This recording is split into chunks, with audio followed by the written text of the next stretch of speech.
Sophia Lane had never kissed a man like Elijah Cruz before. She had dated polished men, quiet men, safe men, the ones who shook her father's hand firmly and paid for wine without checking the price. Men who called her sweetheart in public but never touched her soul in private. But Elijah, he didn't play by anyone's script. They met on the side of the road, her Lexus overheating, smoke hissing into the dry Texas air. She was late to a charity event. Her hair curled, dress pressed, heels impractical. Elijah pulled up in a beat-up pickup, arms inked, hands stained with grease, engine still running when he stepped out. "You look like you're trying too hard to pretend this car didn't just embarrass you." Sophia turned, lips parted. "Excuse me." He smirked. "Pop the hood, princess. I won't bite." She didn't want to like him. She had no business even looking at him. But she did. That smirk, that voice, the way he leaned over her engine like he owned the world, not because he had money, but because he didn't care that he didn't. When he wiped his hands on a rag and said, "You're good to go," she should have thanked him and left. Instead, she said, "Can I buy you coffee?" That coffee turned into weeks. Secret drives. Laughter. Deep talks. Elijah wasn't soft. He was scarred. But he listened to her like every word mattered. He wasn't trying to impress her. He just saw her. The night it happened, they were in his garage apartment above the shop. Sophia had taken off her heels the moment she walked in. He was shirtless, wiping oil off his forearm, and looked at her like she was the only thing in the world worth ruining rules for. "Do you ever regret being born into your world?" he asked quietly. She looked at him, eyes glassy. "Every day." He stepped closer. "Then come into mine." She didn't hesitate. They kissed like the world was ending. Slow at first, then desperate. Clothes peeled off, gasps between kisses, her back against the wall, his mouth at her collarbone. It wasn't just sex. It was surrender. For her, it was the first time it had ever meant something. And when it was over, she cried softly in his arms. Not because she was ashamed, but because for the first time, she felt free. She stayed the night. He made her eggs in the morning. She wore his shirt and smiled like maybe this was the beginning of something real. But the world had other plans. 3 days later, her family threw a fundraising gala at the Lane estate. 400 guests, string quartet, champagne fountains. She wore a backless dress and pretended she didn't feel hollow inside. Elijah wasn't invited. Of course not. He sent her a text that read, "I'm proud of you even when I'm not allowed near you." She smiled. Then someone snatched her phone. Her cousin, Ava. "Who's Elijah?" Ava asked, eyes narrow. "Is this some mechanic?" Sophia tried to grab it back, but Ava had already opened the photo. It was a mirror selfie from Elijah's place. Sophia in his shirt, hair messy, lips swollen, his hand wrapped around her waist from behind. Ava's eyes widened. "Oh my God!" Sophia's heart dropped. Within minutes, whispers spread. Screenshots passed around like wildfire. By dessert, her father had pulled her aside in front of the entire committee. "Sophia Lane," he hissed. "Have you lost your damn mind?" She stood there, red cheeks, pounding heart, frozen smile, as the weight of her family's shame pressed down on her. "You slept with him," he spat. "In his garage." Silence fell across the ballroom. All eyes turned. Her body trembled. Her voice caught in her throat. And for the first time, she didn't know what to say. Sophia had never heard silence roar so loud. The entire gala had frozen, glasses midair, forks halfway to mouths, waiting to see how the daughter of William Lane would respond to being exposed. And she just stood there, still, shaking. A photo of her in a man's shirt now whispered between donors, family friends, and old money guests who wore judgment like perfume. Her father leaned in close, his voice a sharp whisper. "You've embarrassed this family in front of every person who ever mattered." "No," she whispered back. "Just in front of the ones who never knew me." His eyes narrowed. "You're done. You're not coming home after this." She didn't reply, didn't cry, didn't run. She simply turned away and walked out, The cold night air hit her lungs like freedom. Her phone buzzed. Elijah. I heard. Do you want me to come get you? She stared at the screen. Her fingers hovered. She wanted to say yes. She wanted to be held by the one person who didn't care about last names and bank balances. But she couldn't reply. Not yet. By morning, it was everywhere. Local gossip blogs.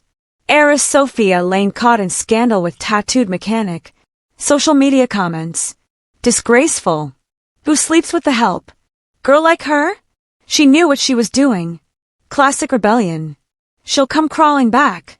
And worst of all, her own friends didn't defend her. Not one. Her parents cut her off immediately. Apartment locked. Bank accounts frozen. Number blocked. Her mother sent one last voice note. We raised you better than this. I hope you're proud of what you've become. She replayed it twice, then deleted it. With nowhere else to go, she did the only thing she could. She showed up at Elijah's garage. He looked up from under the hood of a car, oil streaked, surprised, worried. Sophia. Her voice cracked. I don't have anywhere else. He wiped his hands, walked over slowly, wrapped his arms around her. She didn't cry. She just pressed her face into his neck and breathed. Come upstairs, he whispered. His apartment hadn't changed. Still small, still warm, still real. She sat on the edge of his bed, quiet. He brought her tea. She stared at it, then finally looked at him. I ruined everything. He shook his head. You told the truth by simply existing with me. I lost my family, my name. He knelt in front of her. But you didn't lose you. That night, she stayed again. But this time, they didn't fall into each other. They just lay there, her head on his chest, his hand running through her hair. It wasn't lust. It was survival. And for the first time in days, Sophia slept. The next morning, she woke up to the sound of Elijah typing. He was at his small desk, working on something. What are you doing? He looked over. Building your resume. She blinked. What? You were a volunteer coordinator for 3 nonprofit events. You helped tutor underprivileged kids. You're not just someone's daughter. She stared. I don't know who I am without them, she whispered. He stood, walked over and kissed her forehead. Then let's find out. She got a job at a local art store 2 weeks later. Minimum wage. Part-time. Humbling. She stocked brushes and helped little girls pick glitter colors for their first canvases. It wasn't glamorous, but it was hers. And at night, she came home to Elijah. Dinner on the couch. Warm showers. Quiet smiles. They were building something. Not fancy, but free. Still, the world didn't forget. People crossed streets to avoid her. Old friends posted filter photos captioned with subtle digs. But she didn't care anymore. Because slowly, she was becoming someone they couldn't define anymore. And that scared them more than anything. Sophia had rebuilt enough of herself to stand. But the world wasn't done testing her yet. It started with a protest outside Elijah's garage. Not massive, just loud enough. 3 men, all from the neighborhood business group, stood with picket signs. Lane Hor Ruins, reputable shop. Keep our daughters safe. One even threw paint on Elijah's garage door. Red. Thick. Violent. He didn't say anything. Just cleaned it in silence. But Sophia saw his jaw clench, so hard it trembled. You don't have to carry this, she whispered. I chose you, he replied. That means I carry what comes with you. But he wasn't sleeping at night. And neither was she. Later that week, Sophia got a message from someone she never expected. Madison Lane. Her mother. Meet me. Just coffee. Just you. They met at a small French cafe downtown, the kind of place Sophia hadn't set foot in since her old life ended. Her mother wore pearls and silence like armor. She didn't smile, just looked her up and down. You've lost weight. I'm working 2 jobs, Sophia replied. Her mother sighed. We never wanted to hurt you. Sophia laughed. You humiliated me in front of the entire city. You cut me off like a stain. Her mother's eyes softened, but only slightly. You embarrassed us. But it's gone far enough. Sophia's heart slowed. What are you saying? We're willing to fix things. Quietly. Fix. We'll reactivate your accounts. Help you find an apartment. Ease you back into the fold. Sophia blinked. What's the catch? Her mother sipped her tea. You break it off. With him. The words landed like cold water. He's not a phase, Sophia said. He's the only person who stood by me. He's a mechanic with nothing to offer. Sophia stood. Her mother looked up. Don't throw away your future over rebellion. I'm not rebelling, Sophia whispered. I'm choosing peace. She left without finishing her drink, without asking for help, without looking back. That night, she didn't tell Elijah. She just walked in, dropped her bag, and kissed him. Hard, desperate, alive. He pulled back, surprised. You okay? She nodded. Promise me, she said, voice cracking. If the world throws fire at us again, you'll hold me tighter. He cupped her face. I'll hold you until it turns to ash. They didn't make love that night out of passion. They did it out of survival. Out of need. She climbed on top of him, undressing slowly, deliberately. He kissed every inch of her like it still meant something, like her body was a place he worshipped. And when she cried in his arms afterward, he didn't ask why. He just held her until she stopped shaking. A week later, a journalist contacted her. Young, independent, hungry for stories that mattered. I want to tell your side, she said. The scandal, the shame, the class divide, everything. Sophia hesitated. What if it just brings more hate? The woman smiled. Or what if it sets fire to every lie they ever told about you? Sophia said yes. The article dropped the next Sunday. The heiress who chose love over legacy. It was raw, real, brutal. She spoke of betrayal, of the price of loving someone the world said wasn't good enough. She spoke of being called names no woman deserves. She spoke of surviving. And in the final paragraph, she said, I gave up a mansion to live above a garage, and I've never slept better. The world reacted, some with anger, some with awe, but most importantly, with truth, because love, when stripped of filters, makes people uncomfortable, especially when the woman doesn't apologize for it. Fame wasn't part of the plan, but when Sophia's article hit 2 million views in 48 hours, it didn't matter what she planned. People cared now. Some called her a disgrace. Others called her brave. Influencers reposted her quotes. Podcasts asked for interviews. A small women's brand offered her a paid partnership. We love your voice, Sophia. You're a fighter. You're exactly what this generation needs. She should have felt proud, but part of her felt unsettled. Because while the world was celebrating her survival, Elijah was shrinking into the background. He didn't say much. He made her tea every morning, waited up for her after events, still kissed her shoulder before bed, but he wasn't laughing as much. He wasn't touching her the same way. She asked once gently, Are you okay? He kissed her cheek, just tired, but she could feel it, the gap, widening. One night, after a local panel where Sophia was praised for her strength and elegance, a producer pulled her aside. We're doing a docuseries, 5 women, 5 stories of rebellion. We want you in. Sophia blinked. Me? You're a movement. Back at home, she told Elijah. He smiled, but not with his eyes. That's incredible, he said. You don't mean that. He paused. I do. What? I didn't think your strength would take you so far away from me. Her breath caught. You think I'm leaving you? He didn't answer, so she kept going. You think this is about me changing? No, he said. I think I stayed the same, and the world finally saw who you were without me in the frame. It hurt, more than she expected. Elijah, I never wanted fame, but it came, and now you shine so bright, I'm just the guy in the shadow of your story. Tears pooled in her eyes. You were never just anything. You saved me, but I couldn't save myself from losing you to this, he whispered. They didn't fight. They didn't scream. They just slept on different sides of the bed. The next week, Sophia flew to New York for an event.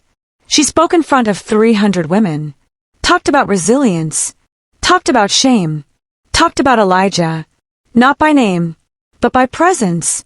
And when the crowd stood to applaud her, she cried, not from pride, from fear, because she realized she had built something beautiful out of pain, but she was slowly losing the only thing that had made it feel real.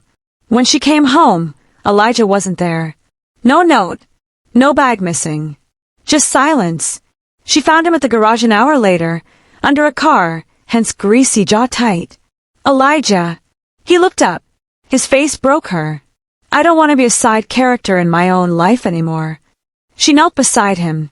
Then don't be. Let's write the next chapter together. He looked away. I love you, Sophia. I always will. But I don't want to be where you fit me. I want to be where I belong. That night, she let him go. Not with hate, not with anger, but with her hands shaking and her heart splitting in two. Because sometimes love isn't about who fights the world with you. It's about who you still choose when the world finally claps for you. She didn't chase him, didn't beg. Instead, she stood in front of her mirror the next morning and whispered, I lost him, but I didn't lose me. A month passed. No calls, no texts, no Elijah. Sophia's face was now on billboards for women's rights campaigns, her name on speaker panels, her words quoted in Instagram captions. She had become everything the world once told her she couldn't be. But at night, when the crowds disappeared and her apartment fell silent, she didn't feel powerful. She felt alone, because every victory still echoed with the absence of the one person who believed in her when she was nobody. One evening, after her final book signing event, a girl approached her, maybe 19. Nervous, hands trembling. I read your story, she said. The part about how you left everything for love. Sophia smiled softly. It wasn't easy. But would you do it again? Sophia paused, and for the first time in public, she cried. She nodded. I would. 1,000 times. Even though I lost him. Because that kind of love, even if it doesn't last, it teaches you how to be brave. That night, Sophia walked to the garage. It was closed. Dark. She sat on the curb where Elijah used to wait for her. She opened her phone, pulled up his number, still saved as Eli Blueheart. Typed a message. Deleted it. Typed again. I never wanted the world without you in it. Sent. 2 hours passed. Nothing. She stood. Started walking home under the orange haze of streetlights. Then, a truck's engine. She turned. Elijah pulled up. Window down. Get in. She didn't ask questions. She just did. They drove in silence. Wound up at the lake where they'd shared their first kiss. He parked. Didn't get out. Just stared ahead. I read your text, he finally said. She looked at him. Then why the silence? Because I didn't want to say yes, just because you were lonely. Her throat tightened. I wasn't. He turned toward her. I wanted to be something more than your origin story, Sophia. I wanted to be the middle. The mess. The always. Not just the spark. She touched his hand. Soft. Brave. You were all of that, she whispered. You still are. Tears filled his eyes. I didn't leave because I stopped loving you, he said. I left because I thought maybe I wasn't enough anymore. She shook her head. You were the only thing that ever made me feel whole. That night, they didn't fall back into each other. There was no rushing, no desperation. They just sat under the stars, his forehead against hers, his hand on her waist, and her breathing quietly into his chest. Two people who had lost the world, but somehow still found each other. Months later, Sophia gave her final TED-style talk. The crowd roared as she walked onto the stage. She wore black, bold red lipstick, no jewelry, and she smiled like a woman who had already lived 10 lives. She began, the first time I was kissed by a man who wasn't good enough, I realized love has never been about approval. The first time I was shamed for my choices, I realized shame is a weapon designed to keep women quiet. And the first time I chose myself, I realized I'd never be alone again. A pause. Then she said, "And as for the man who stood beside me before the applause, he's in the front row, where he's always belonged." The camera panned to Elijah. He stood, tears in his eyes, and a smile no one could fake. The crowd rose to their feet, but Sophia, she looked at him, only him, because after everything, the scandal, the betrayal, the silence, the spotlight, she had chosen him, and more importantly, she had chosen herself first.